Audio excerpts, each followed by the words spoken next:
Biblia, estén leyendo, estén estudiando, para ir en sintonía con nuestro próximo libro de estudio. Y hemos tenido dos exposiciones relacionadas o orientadas a la oración. En la primera, aprendimos algunos fundamentos que todo creyente necesita tener en mente antes de orar. Aprendimos que la oración nos recuerda nuestra condición. ¿Cuál? Que somos hijos y que podemos ver a Dios como Padre. Pero que este privilegio no es un privilegio de todas las criaturas, sino de todos aquellos que han venido por fe a Cristo mediante el Evangelio. Todo el que ha sido trasladado de las tinieblas a la luz puede decirle a Dios: tú eres mi Padre, y tener la seguridad: yo soy tu Hijo. También aprendimos en ese texto que no hay un método de oración, no hay una fórmula mágica para que nuestras oraciones puedan ser escuchadas, sino que la Biblia está llena de modelos que inspiran, guían o muestran aspectos esenciales de cómo debe orar todo cristiano. Lo tercero que vimos también en ese sermón fue que las oraciones apostólicas eran breves y específicas, que no eran largos discursos que buscaban descrestar a la audiencia, llenos de grandilocuencia para impresionar a las masas, sino que eran oraciones sencillas, breves, que exaltaban los atributos de Dios, la identidad que tenemos como hijos, y que se ocupaba de cosas eternas. Aprendimos también entonces que estas oraciones, tal y como lo enseñó Jesús, tenían un interés eterno y no solo buscaba un bien propio, sino el bien de todo el pueblo de Dios. Que una oración sincera, aunque puede ocuparse de clamar a Dios por las necesidades temporales, el propósito fundamental de la oración es buscarlo eterno. Y por último, que la oración vea a Dios como soberano, no al hombre. Es decir, nuestra oración sigue muy bien el ejemplo de Pablo y Jesús. Vemos a un Jesús que mientras estuvo en Getsemaní, pasando el momento más agobiante de su ministerio terrenal, se acercó al Padre y le dijo: Padre, si es posible, haz pasar de largo esta copa, pero no se haga mi voluntad sino la tuya. Que una oración con un interés distinto, que se levante y le ordeno a Dios que las preocupaciones se van y declaro que las dificultades huyen, no es una oración bíblica. Ningún creyente declara, decreta, ordena. El único que tiene esa potestad es Dios. Nosotros solo le decimos: Señor, este es mi sincero deseo, pero que se haga tu voluntad y no la mía. ¿Quiénes somos nosotros para ordenar a Dios a través de la oración? La oración nos recuerda que Dios es soberano. Nuestro hermano Mauricio, el domingo pasado, nos estuvo mostrando otro modelo de oración bien importante, que es el Padre Nuestro, o como algunos lo conocen, la oración familiar. Una oración que muestra los elementos cotidianos que debe tener en cuenta un creyente al buscar a Dios, entendiendo la certeza de que somos sus hijos. Hoy quiero que nos centremos en una oración que está en la carta a los Hebreos. Carta que aún no sabemos quién escribió, aunque algunos se la atribuyen a Pablo. Hoy personalmente, con la luz que tengo, no creo que sea Pablo, sino que creo que es un creyente de segunda generación. Pero independientemente de esto, sabemos que la carta de Hebreos tiene un propósito sencillo: es enseñarle a los hebreos a no ser más hebreos y a ver la gloria de Cristo en todo. Si a usted le quieren preguntar: ¿y cuál es el propósito de Hebreos? Es una hermosa carta que le enseña a judíos a que ya no vivan como judíos, sino que pongan su mirada en Cristo como aquel que es superior a todas las cosas. Y vamos a mirar la oración que está en el capítulo 13, versículo 20 y 21. Este texto va a ser la porción que va a dirigir el estudio nuestro en esta mañana. Hebreos 13, 20 al 21. Vamos a ver entonces el modelo de oración contenido en Hebreos. ¿Lo tienen todos? Y ustedes dirán, pero el pastor, ¿por qué pregunta si lo tenemos todos? Porque es muy importante que todos, cuando venimos a la iglesia, leamos la escritura. Porque lo que va a transformar sus corazones es la palabra de Dios. ¿Y cómo experimentarlo si no la leemos? Independientemente del método que usted utilice, hoy ya tenemos dispositivos electrónicos, Biblias físicas, sea cual sea su estatus generacional, lea conmigo este pasaje. Y el Dios de paz, que resucitó de los muertos a nuestro Señor Jesucristo, el gran pastor de las ovejas, por la sangre del pacto eterno, os haga aptos en toda obra buena para que hagáis su voluntad, haciendo Él en vosotros lo que es agradable delante de Él por Jesucristo, el cual sea la gloria por los siglos de los siglos. Amén. Señor, gracias por tu palabra. Gracias por cada persona que se ha reunido en esta mañana para escuchar la verdad de las Escrituras.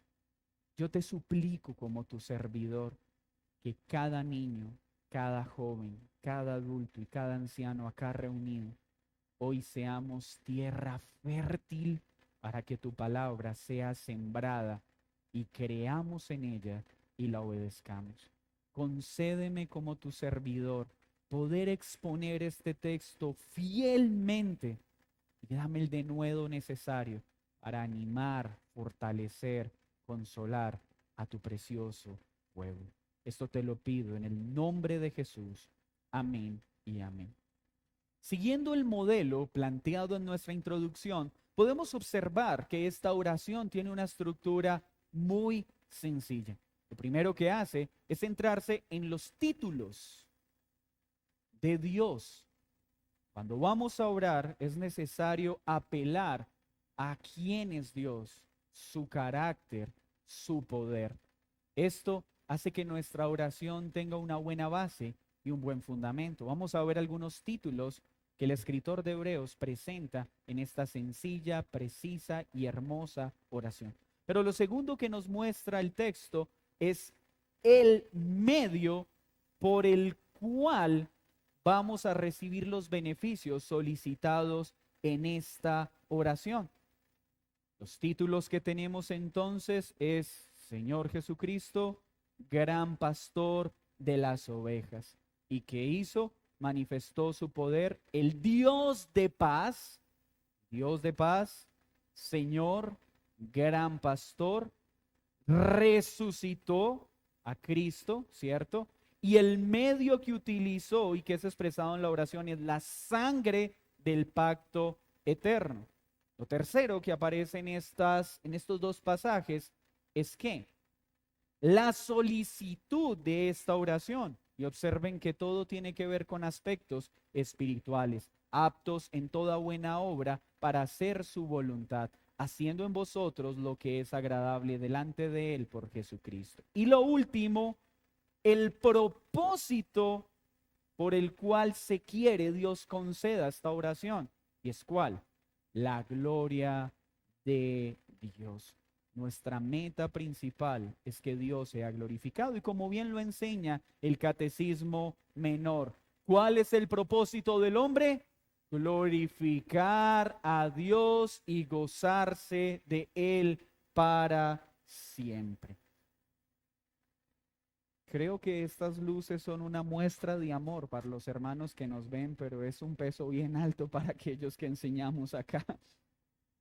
Vamos entonces a iniciar cuáles son los títulos que expone este pasaje y qué incidencia tiene la resurrección sobre esta oración. El Dios de paz que resucitó de los muertos a nuestro Señor Jesucristo.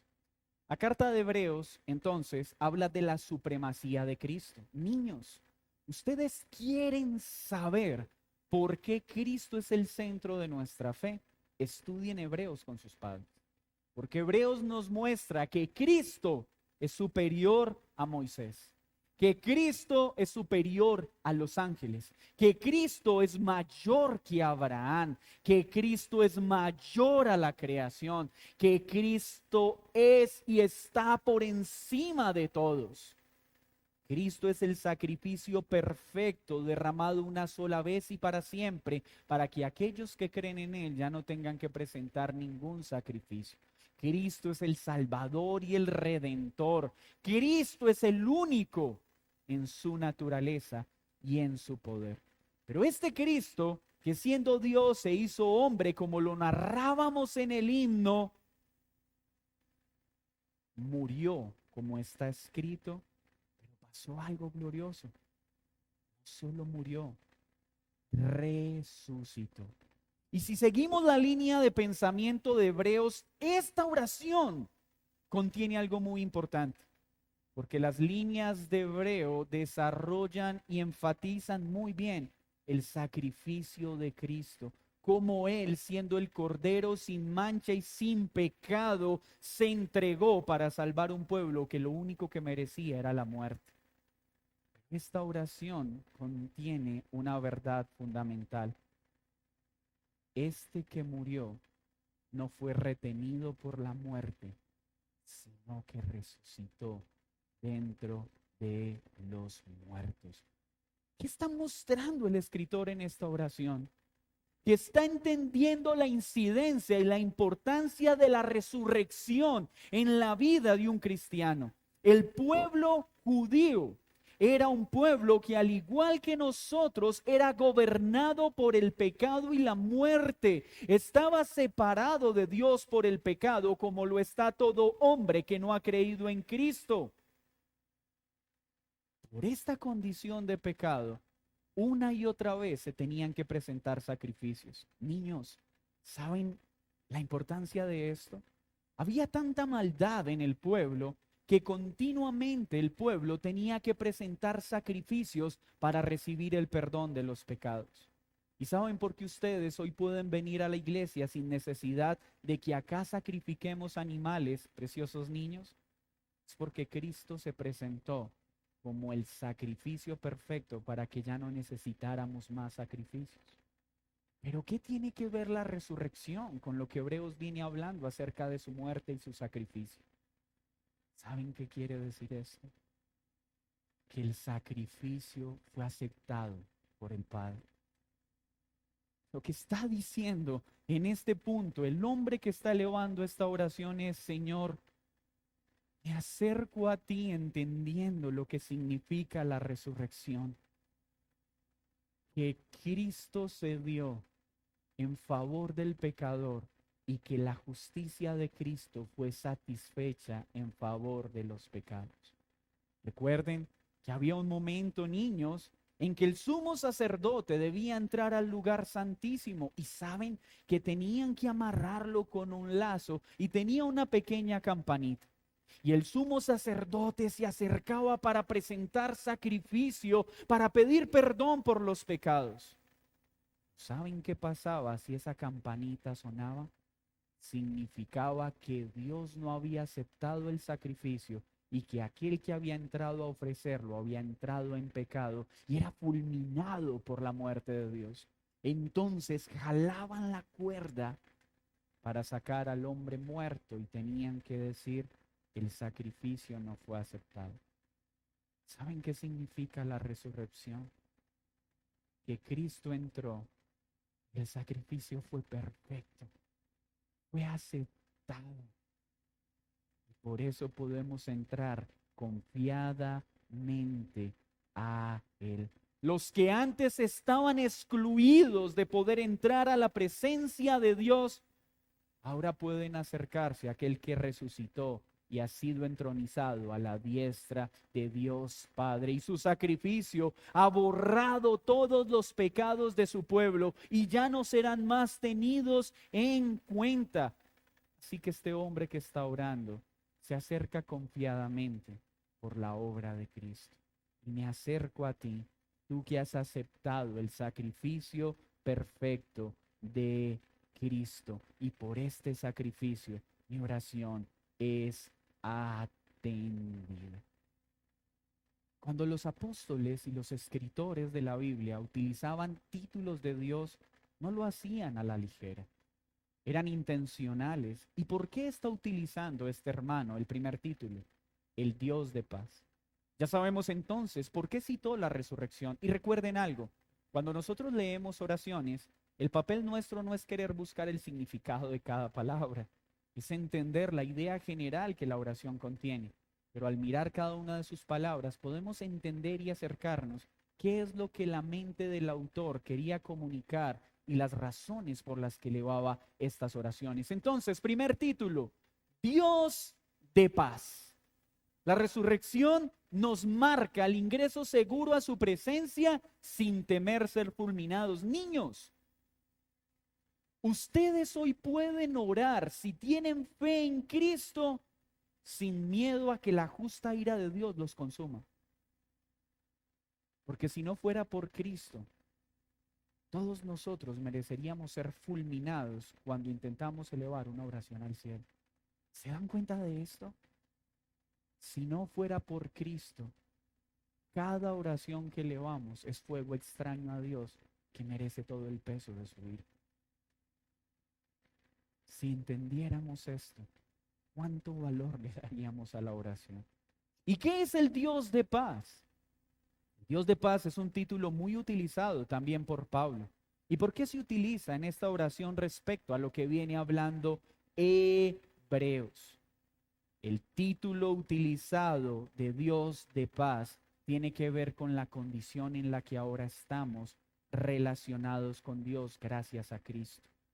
Todos, sin excepción, nacemos siendo enemigos de Dios.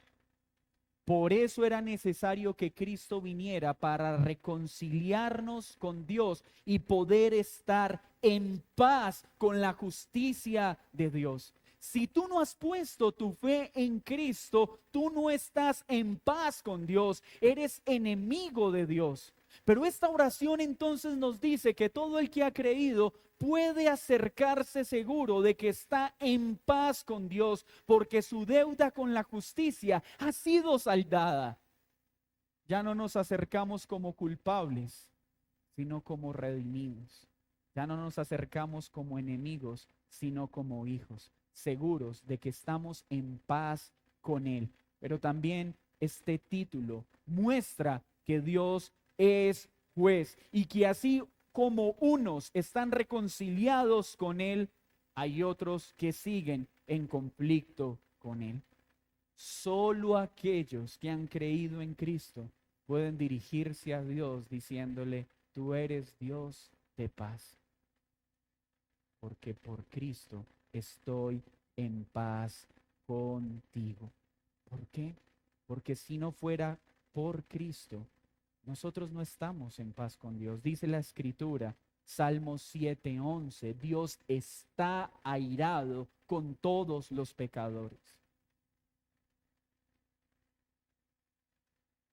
Y por eso hablamos tanto de esa dolorosísima frase que tanto daño ha hecho a la iglesia moderna. Es que Dios ama al pecador, pero aborrece el pecado. Y esta frase romántica que no está en la Biblia, sino que fue dicha por Gandhi, no corresponde a las verdades bíblicas. Dios aborrece el pecado, pero aborrece a quien lo practica. Está airado con el que lo practica. Por eso vino Cristo, para cambiar nuestra condición y que ya no seamos abominables a los ojos de Dios, sino que ahora podamos ser llamados hijos. Si tú no estás en Cristo, todos los días estás bajo la ira de Dios. Dios está airado contigo.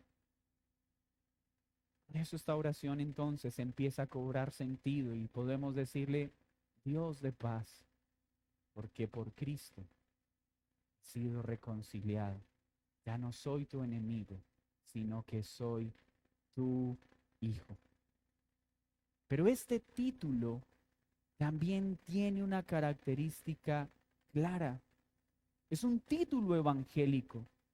Es un título que sus siervos reciben y son animados a predicar la paz a las naciones. Miren lo que dice Romanos 10:15. ¿Y cómo predicarán si no fueren enviados? Como está escrito, cuán hermosos son los pies de los que anuncian la paz, de los que anuncian buenas nuevas. Uno de los títulos de Jesús es el príncipe de paz. Cristo es el príncipe de paz. En su resurrección tenemos acceso al trono de gracia, pero en su ministerio somos reconciliados con el Padre y ahora somos mensajeros de esta paz que solo se halla en Cristo. Cuando un pecador ha sido presentado ante el juez, ha sido examinado por la ley y se da cuenta que ha pecado, entiende la necesidad de un Salvador, entiende que está bajo ira, pero en ese momento ve a Cristo presentarse como Cordero, como sacrificio de paz para librarnos. Y al ser librados de la condena que merecíamos, podemos elevar nuestra oración diciendo: tú eres mi paz, es por ti que he sido reconciliado con el Padre. Tú eres el príncipe de paz. Pero también recuerda el cumplimiento de un pacto, porque Dios prometió que estaría en paz con su pueblo.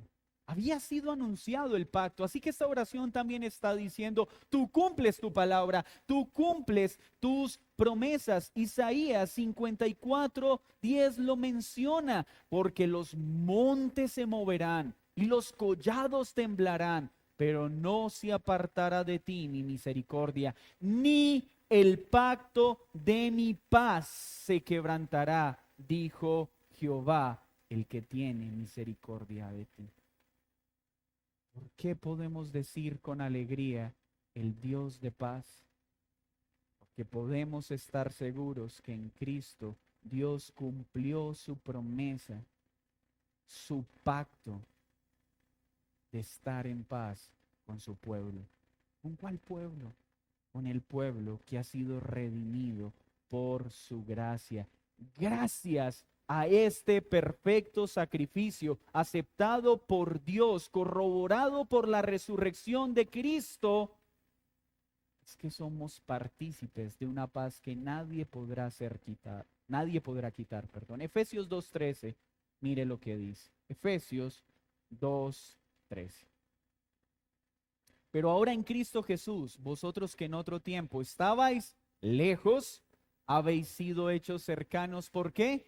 Por la sangre de Cristo, porque Él es nuestra paz, que de ambos pueblos hizo uno, derribando la pared intermedia, aboliendo en su carne las enemistades, la ley de los mandamientos expresados en ordenanzas, para crear en sí mismo de los dos un solo y nuevo hombre, haciendo la paz y mediante la cruz reconciliar con Dios a ambos en un solo cuerpo.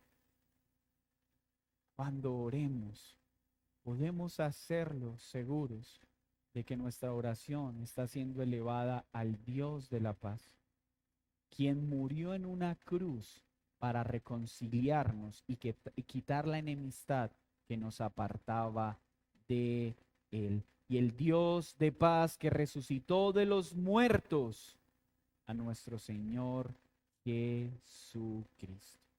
Pero el segundo título que vemos en esta oración dice: el gran pastor de las ovejas. Nuestras oraciones necesitan estar cargadas de una plena comprensión de quién es el Dios al que estamos orando, porque así nuestra oración tendrá sentido. El gran pastor de las ovejas. ¿Recuerdan que esta carta de Hebreos estaba dirigida a judíos mayormente, que estaban entendiendo el evangelio y estaban siendo trasladados de las tinieblas a la luz? Para el judío, este título de pastor de las ovejas era claro. Era un título que se le asignaba al Mesías, al Cristo que habría de venir. Ellos sabían que un día el Mesías vendría a buscarlos bajo la figura de un pastor, aunque lamentablemente después dejaron de esperar al pastor de las ovejas y comenzaron a esperar un príncipe guerrero que los liberaría de la opresión de Roma. Pero mire lo que dice el Salmo 77:20. Condujiste a tu pueblo como ovejas por mano de Moisés y de Aarón. Ezequiel 34:23 dice, y levantaré sobre ellas a un pastor. ¿Sobre quién? Sobre mis ovejas. Y él las apacentará. A mi siervo David, él las apacentará. Y él les será por pastor. Yo Jehová les seré por Dios. Y mi siervo David, príncipe en medio de ellos. Y yo Jehová he hablado. ¿Qué nos muestra este texto? Dios siempre se ha presentado a su pueblo como pastor y a su pueblo lo ha presentado como ovejas. Así que cuando elevamos nuestra oración, podemos estar seguros que por la resurrección de Cristo tenemos un Dios de paz con el que estamos reconciliados y ya no somos enemigos, pero también es nuestro pastor y nosotros somos sus ovejas y Él nos cuida con mano poderosa, aun cuando estemos pasando en medio del valle de la muerte. La oración es un acto de confianza en lo que Dios es y es en lo que Dios hace, y Él es nuestro pastor hoy, siempre y nunca dejará a una sola de sus ovejas.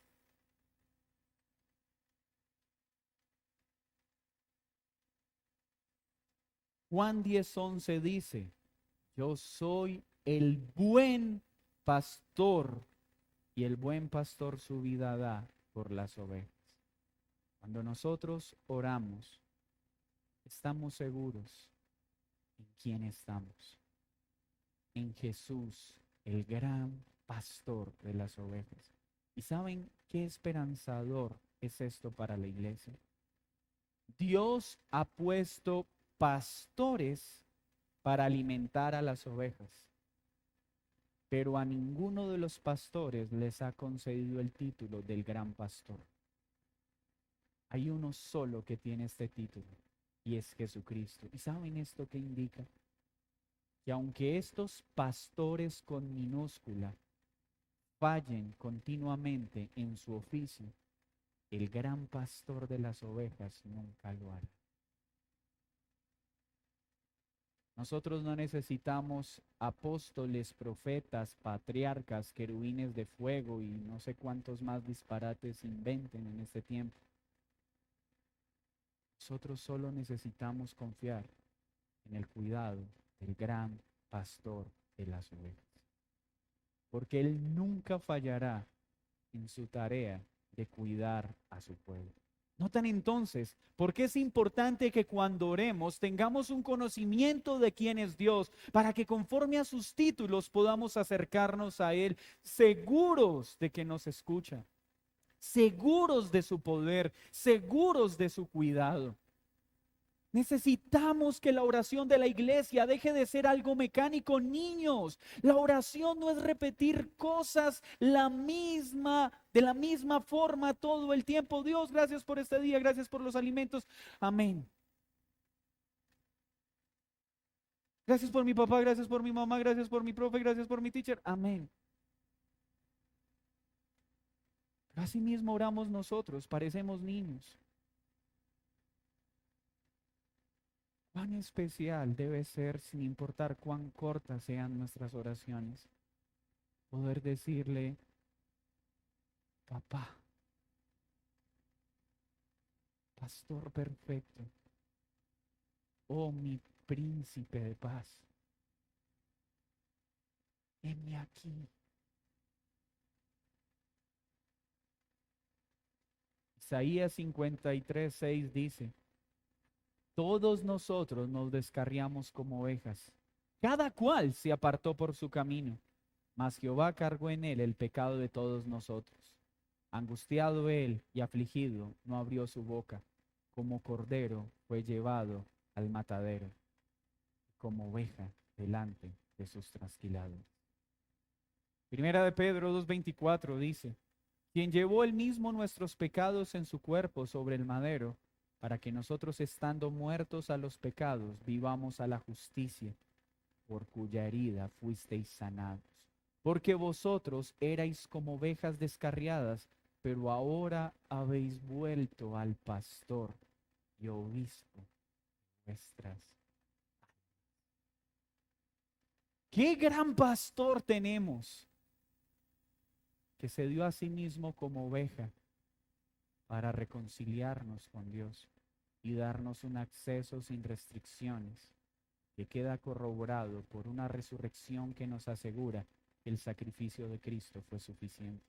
Hermanos, en este tiempo donde se le dice a la iglesia que se necesitan tantas cosas para ser salvos, para ir al cielo, pasajes como este nos debe decir algo. ¿Cuál cadena generacional?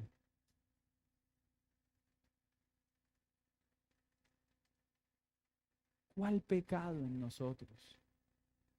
Ni la vida, ni la muerte, ni los ángeles. Nada, nada puede separarnos del amor del gran pastor de las ovejas.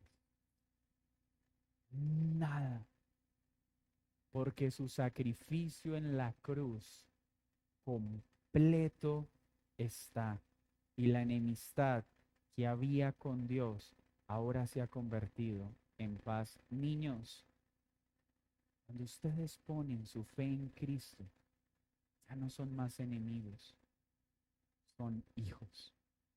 Y ahora tienen cuidándolos a ustedes al gran pastor de las ovejas.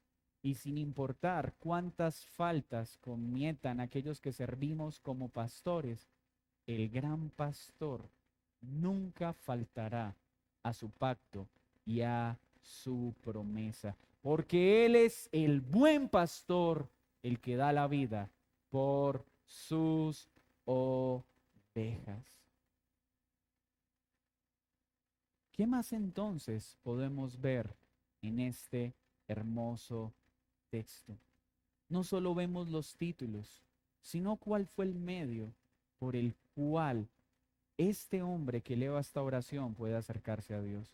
Dice, mediante la sangre del pacto eterno. Iglesia, Dios hizo un pacto. Y ese pacto es que Él salvaría a un pueblo de sus pecados, no a toda la humanidad.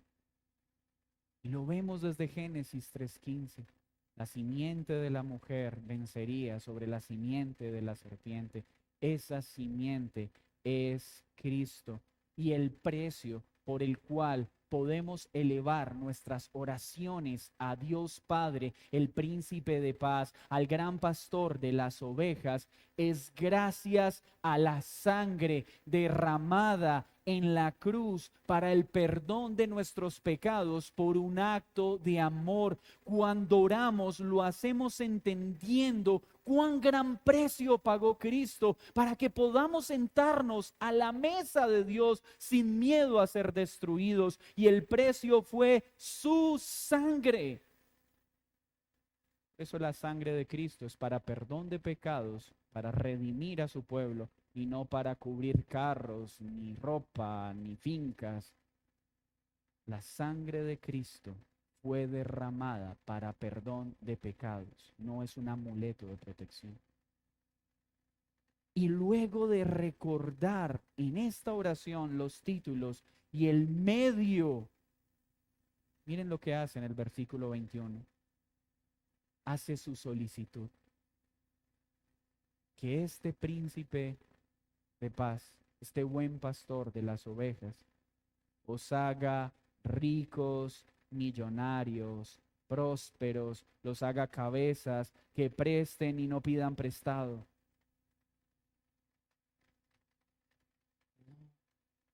Su oración es ¿cuál? Os haga aptos en toda buena obra para que hagáis su voluntad. Haciendo él en vosotros lo que es agradable delante de él por Jesucristo. ¿Nota usted la oración?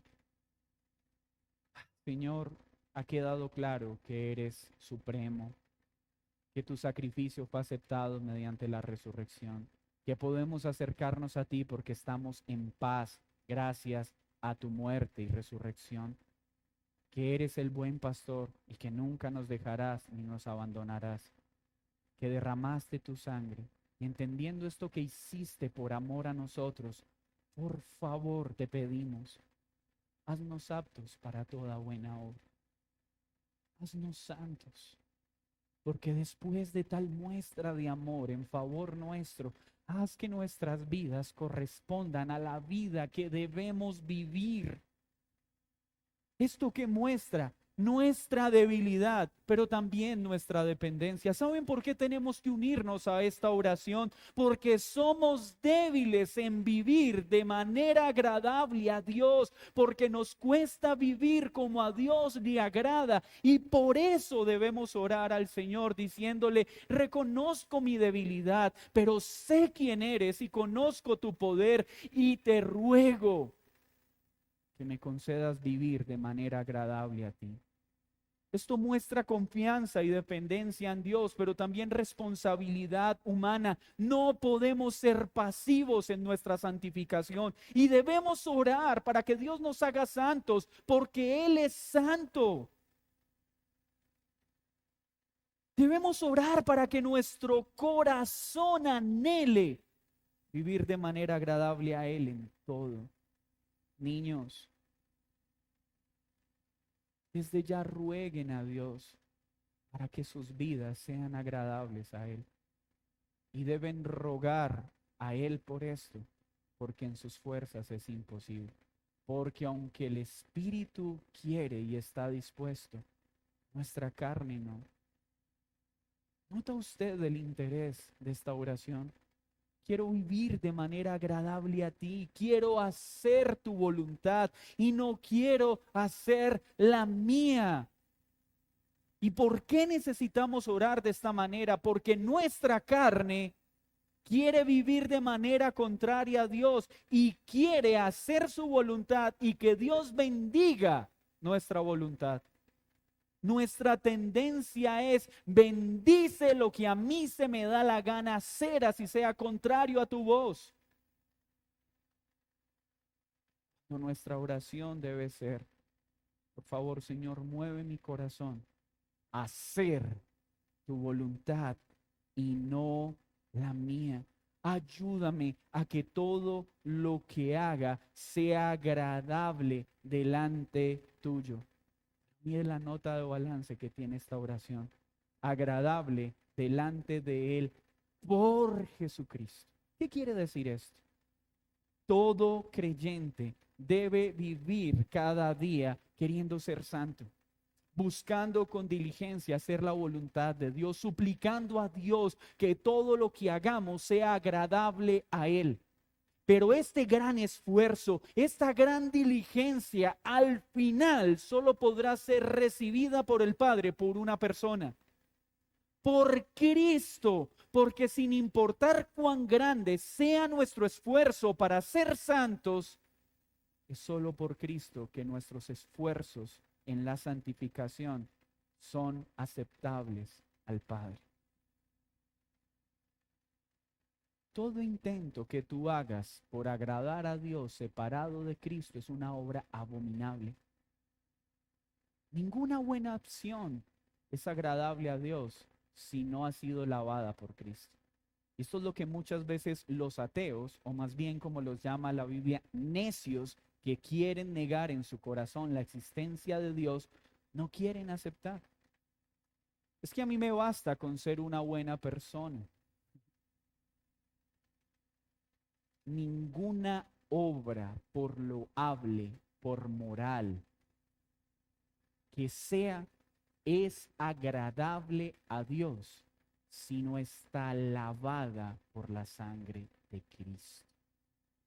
Por eso una persona no va al cielo por ser una buena persona, va al cielo por tener su fe en Cristo. Entonces el creyente ya no se interesa en ser santo, porque Cristo ya nos hace agradables y aceptos al Padre. ¿No es eso lo que nuestra carne a veces quiere decirnos? Un creyente que entiende lo que hizo el Dios de paz, lo que implica que Cristo haya resucitado, lo que implica tener el gran pastor de las ovejas de nuestro lado, lo que implica ese derramamiento de sangre, nos va a llevar a decir una y otra vez, ante tal muestra de amor, Señor, ¿cómo no vivir de una forma agradable a ti? Y te pido que me hagas apto, que mis obras sean agradables, que mi corazón solo busque tu voluntad. Te pido que inclines mi corazón a eso, porque si tú no lo haces, yo querré seguir haciendo lo malo. Por eso tenemos que pedir la santidad. Tenemos que pedir a Dios que nos santifique. Porque esto es algo que no puede producirse por esfuerzos humanos, pero requiere esfuerzos humanos. ¿Notó la diferencia? Nuestros esfuerzos no producen santificación, pero la santificación requiere nuestro esfuerzo. Al final terminaremos esta carrera no como hombres que levantan su cabeza al cielo para decir, Señor, he hecho tu voluntad de principio a fin. He hecho todo lo que tu ley ordena. Así que ábreme la puerta para ingresar. Al final de esta carrera, sin importar cuán diligentes hayamos sido en nuestra santidad, nos acercaremos humildemente y diremos, Señor, el mejor de mis esfuerzos es tan solo un trapo de inmundicia para ti, si no están en Cristo. Y sé que no soy digno de entrar a ti, pero sé que por Cristo todos mis pobres esfuerzos hoy son agradables al Dios de paz. Así será el día final. No podremos verlo con arrogancia, sino con la humildad y la gratitud de un esclavo que sabe que ha recibido una libertad que no merece y que será tratado conforme a una vida que no vivió. Claro que anhelamos ser santos. Claro que queremos hacer la voluntad de Dios. Pero eso no es lo que nos lleva al cielo. Lo que nos lleva al cielo es la sangre que derramó el Cordero perfecto. Pero esa sangre es la que nos anima, es la que nos motiva a agradarlo en todo. Es por amor, no es para salvación. ¿Y esto para qué? Y con esto terminamos. Para que puedan decir, qué buen cristiano soy. Para que pueda pararme y dar un testimonio el próximo domingo y decir, he aquí el ejemplo de hermano que tenemos y al cual debemos imitar. Hermanos, nuestro testimonio nunca debe ser, llevo 40 días orando y Dios me respondió. Después de esta semana de ayuno recibí todo lo que había pedido. ¿Saben cuál es el testimonio que nosotros debemos dar? Yo, un vil pecador, que merece toda la ira del Dios vivo, ha sido tratado con una misericordia que no merecí. He recibido un perdón que no podía comprar ni podía obtener con esfuerzos. Y esto solo para mostrar la gloria de Dios, su bondad y su misericordia. Así que si hoy hacemos algo bueno, algo virtuoso, y esta oración es respondida, lo único que debemos decir es gracias a Cristo y para gloria de Cristo que hoy vivo de una manera agradable a sus ojos. Esta oración entonces nos enseña que podemos acercarnos confiadamente al trono de gracia, el sacrificio perfecto de Cristo, el cual fue aceptado. ¿Por qué? Porque la muerte no lo pudo retener. ¿Dónde está, oh muerte, tu aguijón? ¿Dónde, sepulcro, tu victoria? Porque Cristo venció y resucitó. ¿Por qué podemos orar confiadamente? Porque delante nuestro tenemos al Dios de paz, aquel con el cual hemos sido reconciliados por la obra de Cristo. ¿Por qué podemos orar en medio de la dificultad, en medio del sufrimiento, en medio de la duda, en medio del cansancio, en medio del miedo? porque tenemos a uno que es el gran pastor de sus ovejas, y yo soy oveja de ese gran pastor, y nunca me dejará y nunca me abandonará, ni aun cuando esté pasando por valle de muerte. ¿Por qué? Porque pagó el más alto precio al derramar su sangre. Por eso hoy le decimos, haznos santos, que cuando el mundo nos mire, vean un reflejo de tu carácter. Hermanos, que cuando el mundo vea la forma en la que tratamos a nuestra esposa, puedan pensar en cómo Cristo trata a su iglesia, que en la forma en la que corregimos, insistimos a nuestros hijos en que se aparten del mal, puedan ver la manera en que Dios Padre una y otra vez nos insiste en que nos apartemos del mal porque es un Padre perfecto. Que nuestra vida pueda comunicarle al mundo que somos hijos de Dios y que esto sea para gloria de Él. Que cuando estemos pasando por la tormenta, todos puedan ver que estamos diciendo, yo soy débil, pero mi gran pastor no. Estoy asustado, pero su vara y su callado me acompañarán siempre.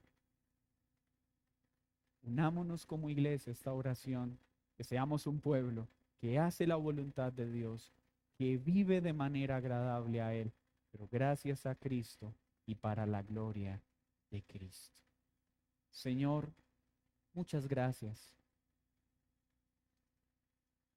por estos principios contenidos en esta oración.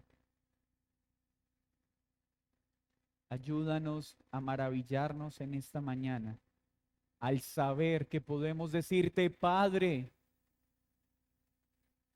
saber que podemos decir, somos tuyos y tú eres nuestro. Somos tus ovejas y tú eres el gran pastor. Ya no somos enemigos, sino que por Cristo, por el príncipe de paz, hemos sido reconciliados. Y hoy, apelando a tu poder, te pedimos, transforma nuestra vida. Queremos vivir y hacer tu voluntad.